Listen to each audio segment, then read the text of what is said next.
So this is where we start. Conception was the easy part. Pregnancy is a joy, I'm told. My womb has become a mould, forming something more precious than jelly, a child growing in my belly. Skin is radiant and glowing before the bump is even showing.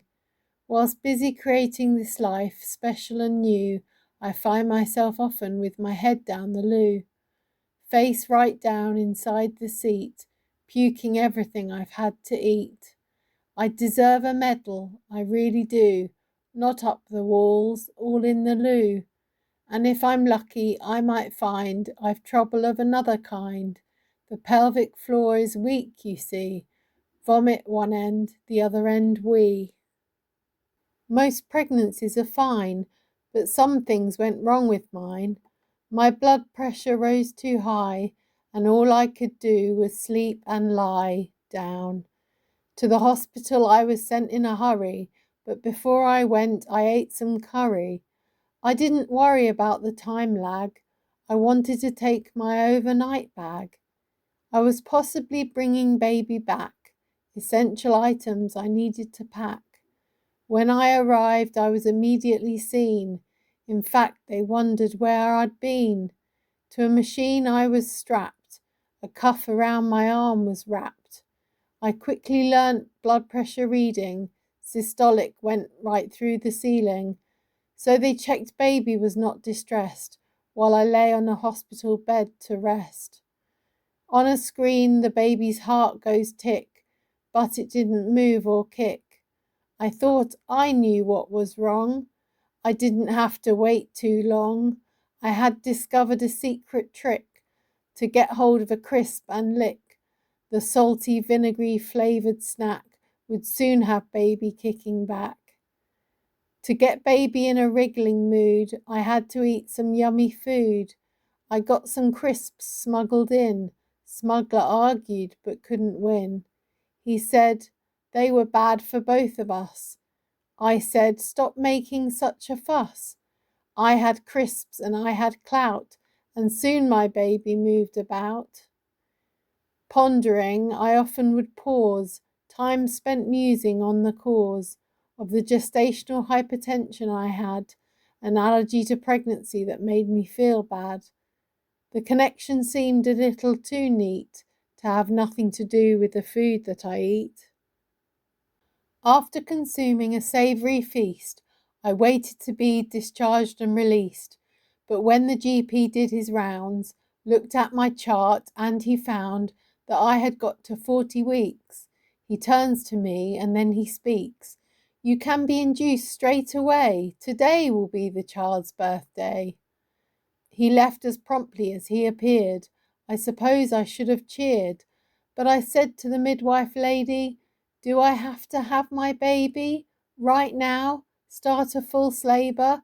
Can't I wait for Mother Nature?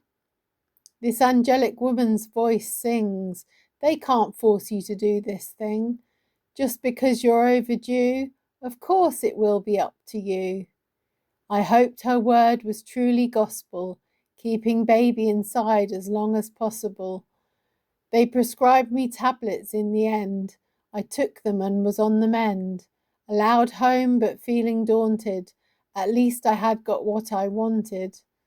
I hoped I'd have some birthing choices, but now all I could hear was voices.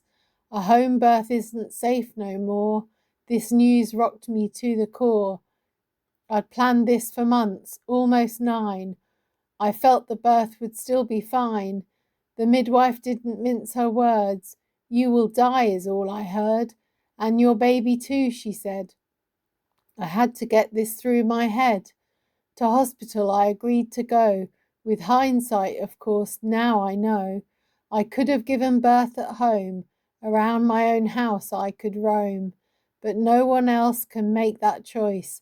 You have to be sure to use your voice. This certainly is not a game. I didn't want to be to blame. If things had gone wrong, I'd now be singing a different song. I wake up before the crack of dawn. My stomach aches and then I yawn. The urge to put shoes on my feet, to go out and walk around my street, but it's too cold and dark outside. I better not go, I decide, and so I walk back down my hall and start to bounce on my gym ball. To hospital the decision is made as my confidence begins to fade. Due to birth risks being high, they want me now so I don't die. I know this request isn't a joke. They've told me I could have a stroke. Arriving, they say I need a test. Legs apart is for the best. The room I'm in divides by 4. Curtains separate next door. I hear the voices of other girls' men, supportive and kind, and that is when I spot the curtains have not been shut. I've an awful feeling in my gut. A man walks past with a look of shock. I'd feel the same if I saw cock. I ask the midwife to close them now. I have a funny sarcastic cow. She shouts, "We have a prude!" I'm sorry, but that's very rude. It didn't bother you when the baby got in, so why are you making such a din? Yes, I thought, with my mouth shut. I don't know about when you rut, but when I had sex it was at home, not in the bloody Millennium Dome, not with tickets selling for a handsome fee, so why should I now lose my dignity? Finally, the test was finished. My self-esteem was now diminished. While I was there, the midwife admits, I shook things around a little bit. She basically took a liberty. She didn't think to ask me. Too much pain to stay on my feet. I get my very own labour suite. I continue to bounce on my rubber gym ball. Gravity helps the baby fall. The midwife assesses me as a hippie.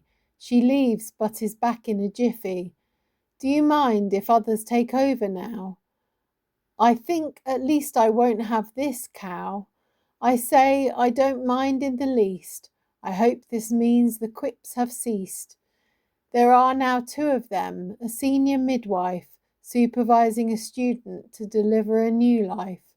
And it's soon clear this option's worse. I wish I had the other nurse, because I have an inkling clear of why this one's been brought in here. The lesson that she's been teaching t'others is how to deal with thinking mothers, how to boss them about enough to not accept no, to be really tough. She badgers me to get off the ball. I say that this is now my call. I know if I'd been home instead, I wouldn't be confined to bed. I think I know why they want me to stay there, and I don't think it's because they really care. I'll tell you what I think in a few pages. I need to squeeze in some more stages. Right now, under pressure, I give in. Just to shut them up, they win. The most comfortable position on the bed, bum in the air, a pillow for my head. In this position, greeted by the team, very pleasant and welcoming they seem. The obstetrician for if something goes wrong, like if the whole thing goes on too long. The anaesthetist, if you need pain relief, the contractions giving you too much grief. A paediatrician for when baby comes, counts 8 fingers and 2 thumbs. A senior house officer if you need a drip, syntocin on so labour takes grip. A student thrown in for good measure, all taking in the scene at leisure.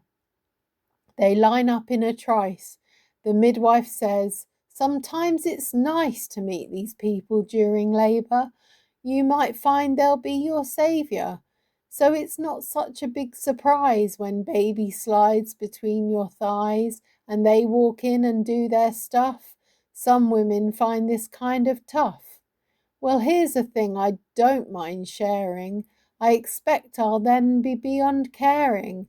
Embarrassed is not even the word. I find this so completely absurd. They collectively greet my dirty pants. Is this the time to have a rant? Hello, they say to my fine crack. A muffled hello comes right back. I hide my red face. I could have died. It must seem like my bum replied. Midwives overstretched in here, managed by a higher tier, each one deserves a golden star. The heavy workload is bizarre, a judgment call on every host to work out which one needs them most. It seems to be a debacle to me, midwives flitting about frantically. For privacy there's a curtain, but I'm pretty sure, I'm certain, I spy with my little eye. I roar, there's a lady in the corridor. Someone else's mother, I know, but it could have been a man. So I kick up a fuss, I'm almost naked. Someone pipes up laughing, hey kid, they're not interested in what they see. But these words fail to soothe me. I whisper quiet as a mouse, this wouldn't have happened in my house. I wouldn't have left the front door ajar so the postman could see from afar. Am I being romantic, thinking giving birth should be a twinkling candlelight and musical affair, where the public cannot stop and stare, cared for like rare vintage wine, not the next item in a factory line? What helped me to get even madder was baby pressing on my bladder. Each time I felt I need a wee, no ensuite toilets helping me. I had to walk across and down the hall, contraction agony against the wall, protruding nipples, bum and braless breasts, in a thin cotton nightie in front of guests. This was happening so frequently now, I knew I was going to start a row. The contractions now so close together, no mercy came, just hell for leather. I thought this poor little soul is going to fall down the toilet bowl. My anger and fury kept on growing.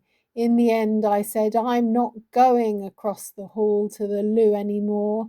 I'll happily do it on the floor. I'm glad I made a stand and fought.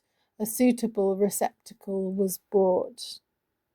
And finally, the reason I'm on the bed, you'd be more comfortable, they said. One step closer to a dilation check. She says it'll only take 1 sec.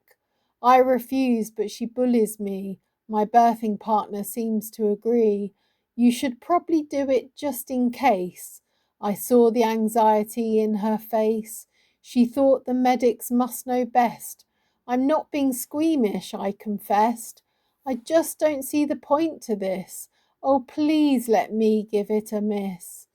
Is it needed for safety's sake, or to work out how long I'll take? So my advice to all you educated ladies, when you've worked out how to have your babies, what you want, why, plan it through, don't forget to tell your birth partner too. The midwife sticks her hand inside for real, so my dilation she can feel. But she says it's better if I keep my hand inside nice and deep. Over a long time range, measurements can slightly change. It's better when there's a contraction. The pain before was just a fraction of this new excruciating bout. I'm pretty sure I screamed, "Get out." Her fingers measured the diameter. She said, it's in the parameter of 5 centimetres. It needs to be 10.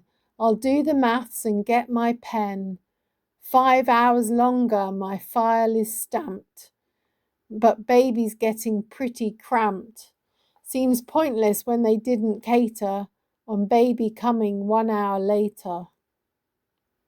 I was linked up to a monitor screen, stuck fast like a cow in a milking machine. I swear the midwife I saw every week said this was unnecessary, but I was too meek, cursing myself for leaving at home my birth plan, a mighty tome. I made the mistake, you'll find, of assuming I could speak my mind. I had all the info in my head. They'll just have to listen to me instead. Their requests became a battle for me. My nerves were beginning to rattle, you see. The contractions stopped, there were no more, when midwives walked in through the door. So they thought birth would be ages. In fact, I was reaching final stages. Was their decision really prudent to leave me with just a student? Wires around my waist ripped, swearing like never before I flipped. My own mother tries to restore order, apologizes profusely for her daughter. I scream, screw to hell what they want. This baby's coming out of my... The student midwife knows it's true, even though she's probably new. With baby coming out of my delicate rear, no qualified midwives in the room here. Student asks my mum to buzz the bell to get through the delivery hell.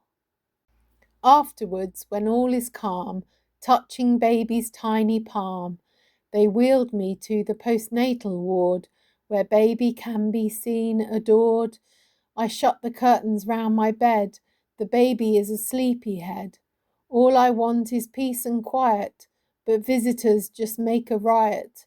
Midwife swishes curtains opening, says that it should stop me moping. Says I should be sociable with others, but I don't care to chat to mothers. I want to go home right away, but the professionals want me to stay. Say they have to see me feeding. Their advice I am heeding. Later baby bites a chunk out of my nipple, in then sunk. An infection sore and bare. Doctor handles my breasts with care. I hear many stories for healing, to help with the pain and fever I'm feeling. But just in case you haven't heard, and you think it sounds absurd, it's not just an old wives' tale to cure a malady, to put a vegetable on your mammary. This remedy provides some cooling. I promise that I'm not fooling. But as this thing called mastitis ravages, I get no help from wearing cabbages. This bit is just an additional note, a little bit more that I wrote. It really happened in the next few weeks, but I think it's relevant now to peek into what happened later and the rest. The doctor orders stop feeding from the breast. No need for the closeness whilst being fed, that cuddles will suffice instead. He said if you are insistent and set on being persistent, you could try giving a helpline a bell, get some advice on how to feed well. So I phoned a kind lady next. She could tell I was really vexed. She suggested help from breastfeeding clinic. I could watch others and then mimic. They suggested it was thrush of the mouth. Docs mustn't have heard of this in the South. Armed with a diagnosis description, I was now given the correct medication. I had to get another doctor's appointment to get the prescription for the right ointment. It solved the problem and my fears, and I fed my baby for the next 2 years. The day after I get back, my emotions take a mighty whack. The midwife visits and she's got news. It's a shame I can't drink booze. She tells me strep B's been found, and although baby's safe and sound, this can cause some complications, so now it's back to panic stations. Why did the results take so long if they could have made things go wrong? In labour, to stop baby coming to harm, I could have had a drip in my arm. But now I'm given a prescription of antibiotic medication, a rather high dose to give my baby. I think about it and say maybe this tiny, sleepy, hungry thing, weak as a bird with a broken wing, shouldn't have this strong stuff.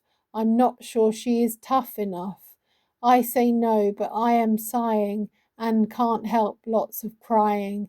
The doctor rings with urgency. She says, it's an emergency. That prescription was for a grown-up, not a 6 pound 3 ounce little pup. Just as well I gave her nil. This would have made her really ill. A few days later, still on drugs, and baby has had lots of hugs. Midwife suggests I should lower the measure of my tablets for blood pressure. Only high when baby's in my tummy. No longer needed now I'm a mummy. But the doctor doesn't seem to agree, without even checking or visiting me. Baby not feeding well at my breast, she falls asleep on my chest. I know I shouldn't sleep with baby, but if I don't rest, I'll go crazy. Tummy still empty, she cries herself awake, only sleeps on me for pity's sake. They say the tablets won't make her lazy, but I think that's why she's getting hazy. Should I take the advice of the doctor? I had to wonder as I rocked her. I think the midwives have more knowledge. They have been to midwife college. They know more than a local GP. They've more experience neonatally. I took the risk. I was in a state. My baby had been losing weight. Luckily for me, it worked out fine, but the decision yet again had to be mine. Oh, the irony when people say it wasn't a traumatic day. Your baby is alive and well, no cesarean cutting hell. One counsellor, who was a saint, suggests I could write a complaint, so hospitals no longer fail, or for catharsis write my tale. I know things ought to be much better, but I've no time to write a letter. Right now there's a little one I should mention who needs my undivided attention. Will it still be important after 5 or 10 years? Maybe after all that time trauma disappears. Will so much time have passed that it will seem extremely daft? I'm all right, Jack. I'm not having any more. Who else do I need to change things for? Well, this baby daughter could be my inspiration. One day she could be in this situation. Let's fight for what we need in these special hours, not have trauma buried by a bunch of flowers. We could make health professionals aware if new mothers were given a questionnaire. They could mention the way they've been treated, empowering themselves if they're feeling cheated. This step seems vital and clearly sensible. What mothers have suffered is reprehensible.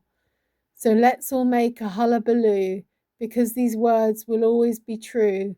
Wise words from midwife Valerie, who at my first appointment told me, I speak to women of 89 who remember all the details fine. A birth experience is an endeavour, one you will remember forever, as you never forget becoming a new mummy when a baby comes out of your vagina or tummy.